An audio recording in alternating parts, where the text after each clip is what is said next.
Somewhere between filtered photos and endless scrolling, our children are starting to feel behind.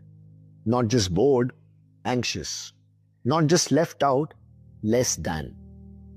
Hi friends, I'm Meet Shukla and you're watching Balmurti Online, an initiative by the Unified Growth Foundation.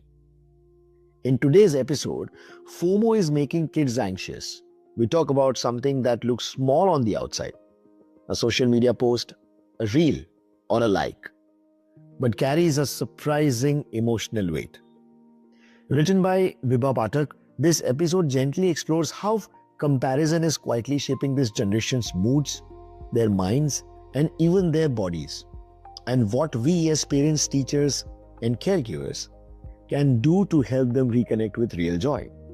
Now, before we begin, if you are only listening and not watching this podcast, do check out our channel for the video version of this very same episode. And don't forget to subscribe so you don't miss our parenting conversations like this one.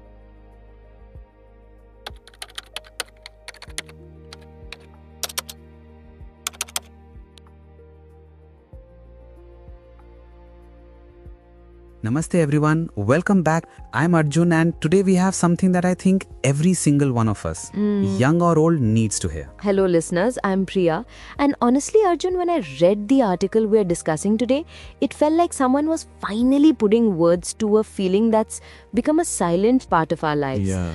It's powerful stuff. It truly is. So we're diving into a brilliant piece by Vibha Pathak. Right. It's part of the Balmurti Online project, which is a wonderful initiative by the Unified Growth Foundation. And the article is called The Youth of Today Suffering from FOMO. Fear of missing out. Vibha starts with this TV commercial that is just so painfully accurate. Oh yeah? It shows two schoolboys talking about their vacation. One excitedly lists all the thrilling adventures, all the new things he got, and the other one, he just says, same as always, we went to grandma's place. And you can just feel the sting in that moment. The quiet envy, the feeling of his own life being less than. That right there is the core of FOMO. The article questions why are little joys like a new phone or a family outing, why do suddenly need social media validation Exactly. become incomplete? Exactly. It's like the joy of the moment isn't enough. And Vibha Pathak explains this so well. She shares another story about a boy named Rohan. Okay. His friend gets a new bike, posts a photo captioned, family's new member, and it just gets a ton of likes. Hi yaar. And the ripple effect is immediate. Rohan's other friends see that post and this tiny thought enters their minds. We don't have a bike like that. Wow. A want is created out of thin air, which then just grows into resentment and bitter arguments with their parents. It's a spiral that starts with just one post. And the impact, as Vibha Pathak points out from her own clinic's experience with teenagers, it's devastating. It's not just a bad mood, it's anxiety, loss of confidence, a deep loneliness. And it even shows up physically, stiff postures, chronic neck pain, headaches, and a rise in accidents because people are just so distracted. But here's where the article gives us hope, and this is the most important part. Okay. It says this isn't irreversible. We can turn it around. And the solution starts at home. Right. With real eye-to-eye communication. A phone has words, but as she says, it doesn't have the warmth of a voice. I love that line.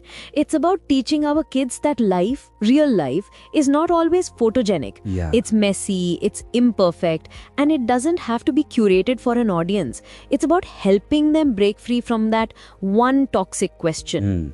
Log kya kahenge? What will people say? The article argues we have to dismantle that thinking early. Exactly. We have to stop comparing because comparison is what convinces us that everyone else has something we never will. And the antidote she presents is just so profound. The antidote to FOMO isn't silence or, logging off completely. No. It's thankfulness. It's shifting our focus from scarcity to gratitude, to recognizing that what we have is more than enough. It reminds me of that Confucius quote she included. A healthy man wants 1,000 things. Yeah. A sick man only wants one. It really puts things into perspective, doesn't it? It does. This is such a crucial message from Vibha Pathak and the Balmurti Online project. We have to help our youth reconnect to themselves. A huge thank you to the Unified Growth Foundation for spearheading such important conversations.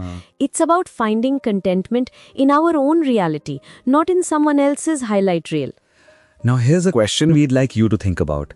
The next time you feel that pull to post something online, just take a pause and ask yourself, am I sharing this to multiply my joy? Or am I sharing it to prove my worth? The cure for FOMO isn't switching off. It's waking up. Helping our children return to what's real, what's enough, and what's already theirs. This isn't about blaming phones or posts.